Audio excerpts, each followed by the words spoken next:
আমার প্রিয় বন্ধুরা, যদি ৫ মিনিটে ব্রেকফাস্ট বানাতে চান তাহলে ভিডিওটি আপনার জন্য। ১ বাটি সুজি একটি বড় পাত্রে ঢেলে হাফ বাটি জল ওই সুজির মধ্যে ঢেলে দিন। তার সাথে স্বাদ মতো নুন আর ১ চামচ চিনি মিশিয়ে ভালো করে সব কিছু একসঙ্গে মিলিয়ে সাইডে রেখে দিন।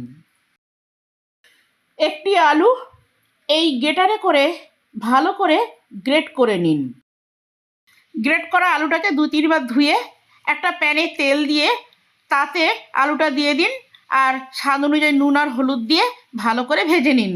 এবার ভাজা আলুটাকে সুজির সঙ্গে ভালো করে মিশিয়ে নিন।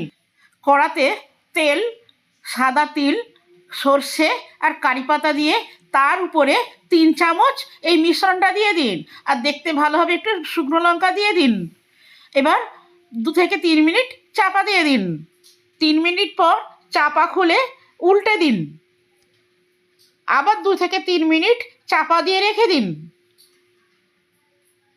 চাপা খুললেই আপনার সুন্দর, হেলদি ও টেস্টি ৫ মিনিটের ব্রেকফাস্ট রেডি।